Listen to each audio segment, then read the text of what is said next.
Well, good afternoon. Happy Sabbath to you all, and also welcome to everyone also on the webcast. Now, Vienna in Austria is home to the Lipinzaners.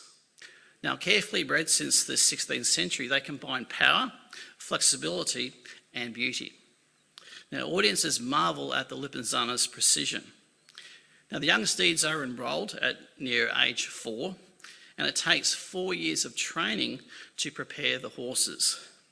Now, their seemingly effortless performance shown during their shows pays tribute to their acquired self-control. They are a wonder to behold and a great illustration of the value of self-control. Now, in my sermon today, I'll be concluding a series I've been going through on the fruits of the Spirit as we look into the last of the fruits of the Spirit that Paul lists in Galatians 5, and that is the fruit of self-control. Now, we can define self-control as the active control of our thoughts, emotions, and actions, where we bring them in harmony with God's way rather than letting them control us. Now, self-control acts as an anchor for building God's character, as it takes a lot of self-control to exercise the other 8 fruits of the Spirit.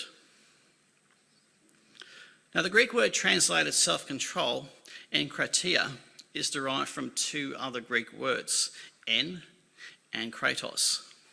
Now, en means in, and kratos means strength or power.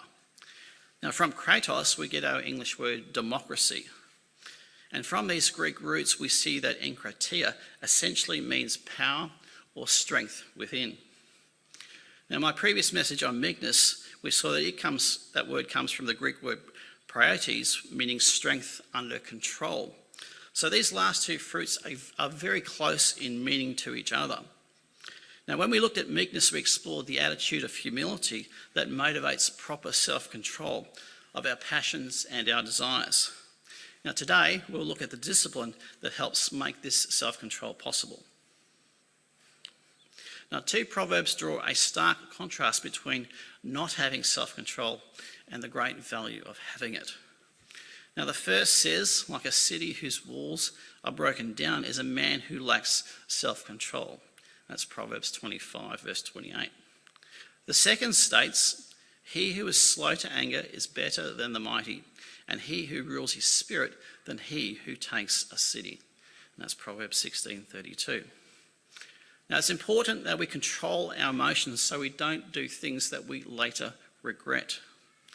The wrong kind of anger, pride, jealousy, lust, and greed can be powerful emotions to stop once they get ahead of steam, and we have to be diligent at avoiding them and letting them get stirred up within us.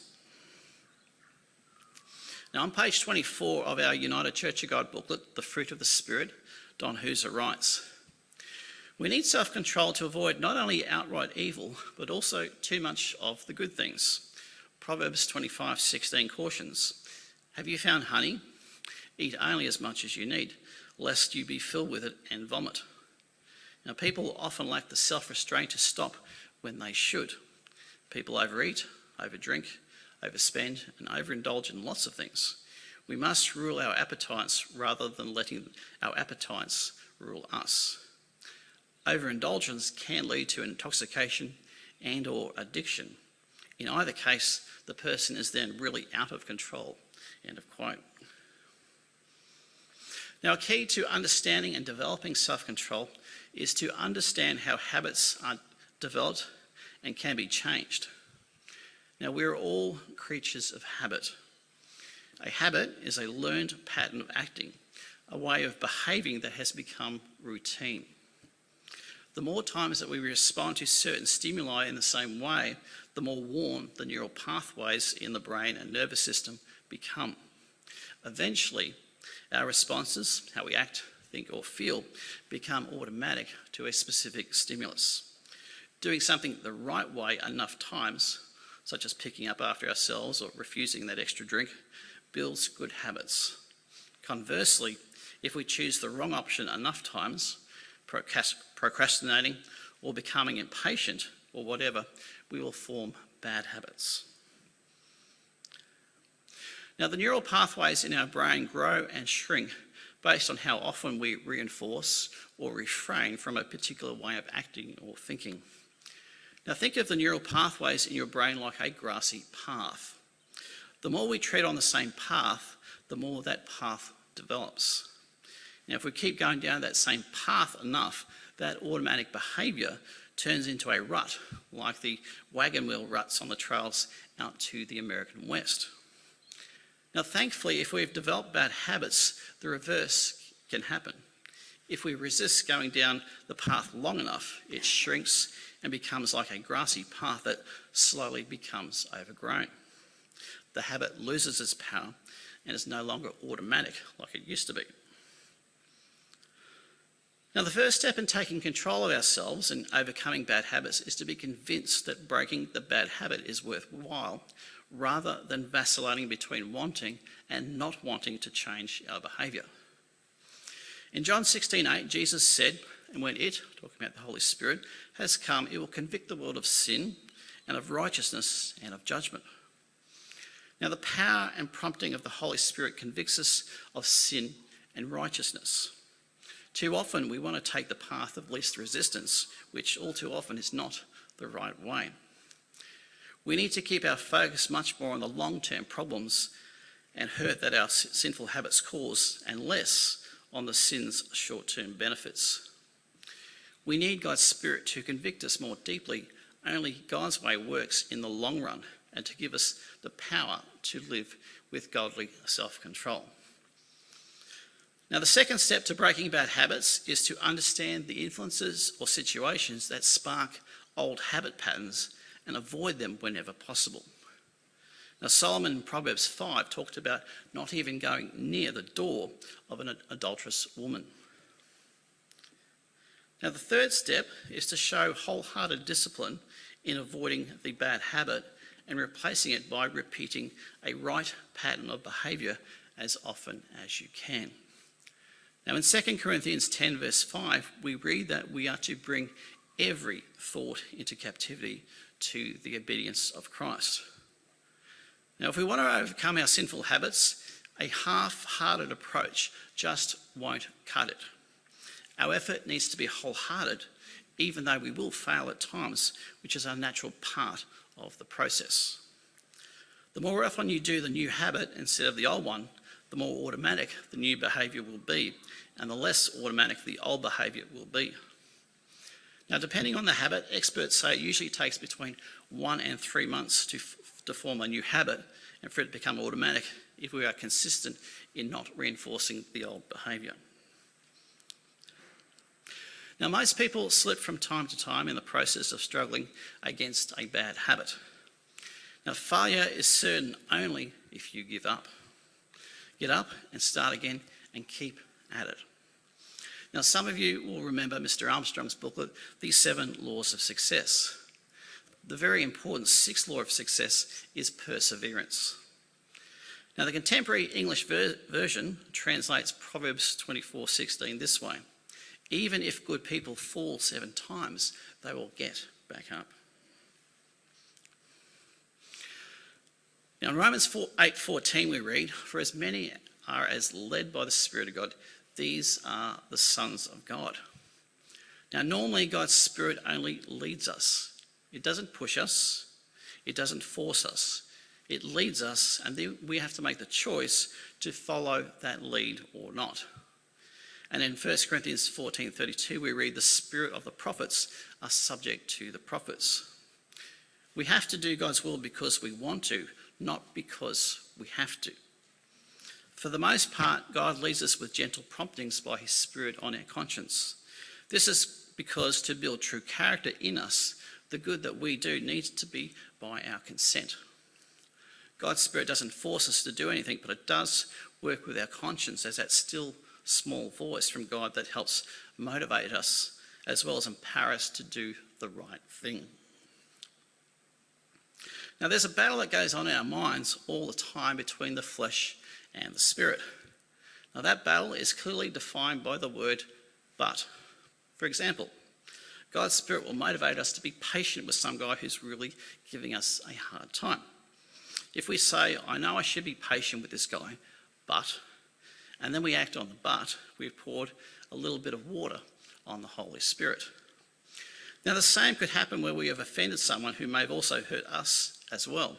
We might think, I should apologise to him, but he hurt me just as much, and he isn't apologising.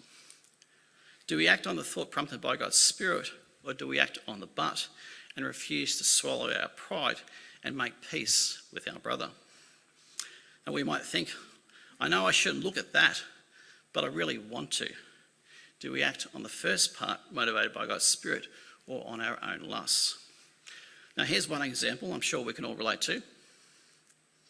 I know I shouldn't buy that giant block of Cadbury chocolate, but it's calling my name and saying, eat me. Now, another example is where we might have a thought that we should do some good deed or do something nice for someone, and then we think to ourselves, but I don't feel like it, or it's too inconvenient. Do we act on the thought prompted by God through his Spirit to do a good deed, or do we act on the but? Now, we're faced with lots of these big and little choices each and every day. As we act on the first part that tells us to do the right thing and ignore the but, we will develop self-control and develop more of the character of God. Now, another part of self-control is being balanced. In Joshua 1:7, Israel's new leader Joshua was encouraged to walk in God's ways and turn neither to the right hand nor to the left. Now, that expression, don't turn to the left or to the right, is an interesting one, and it kind of implies not going to one extreme or the other. Now, Steiner offers the following appendix in his book, The God Who Is There, to illustrate that often the true godly traits fall in the centre of two not so godly traits. For example, the extremes on either side of orderliness are pedantry and disorderliness. On either side of bravery is cowardice and recklessness. On either side of concern is apathy and oversensitivity. On either side of equanimity is rigidity and vacillation. And on each side of needed confrontation is hurtful criticism and closing of one's eyes. Now, we also need to be balanced mentally. Our knowledge, perspectives and understanding should be balanced. Now, it's important we are not too close-minded, while on the other hand, we don't want to be so open-minded that our brains fall out. And 1 Thessalonians 5:21 tells us, prove all things, hold fast to the good. And 2 Timothy 1:7 also tells us, for God has given us not a spirit of fear, but of power and of love and of a sound mind. It's important to have a sound mind.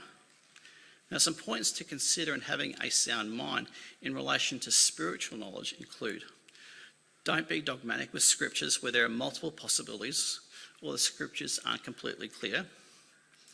Don't force the scriptures to match your own preconceived ideas.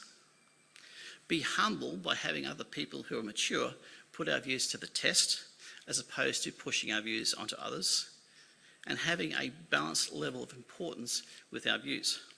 For example, don't emphasise prophecies or various doctrinal points at the expense of more other important topics, such as developing godly character. Now, after his list of 9 fruits of the Spirit, Paul tells us, against such there is no law. The contemporary English version translates that phrase this way: there is no law against behaving in any of these ways. So in conclusion, each of us must rule over ourselves before we can rule over others, as promised to those who overcome in Revelation 3:21. Self-control is active control of our thoughts, emotions and actions. The key to self-control is to root out automatic behaviour that is wrong by repeating good habits long enough that they become the new norm with the help and power of God's Spirit. Now, this takes bringing every thought into captivity to the obedience of Christ, ignoring the but motivated by the flesh, and following the lead of God's Spirit. And self-control also includes being balanced and avoiding extremes on either side of the narrow path that God has called us to travel along. So let's all strive to develop godly self-control along with all the other wonderful fruits of God's Holy Spirit.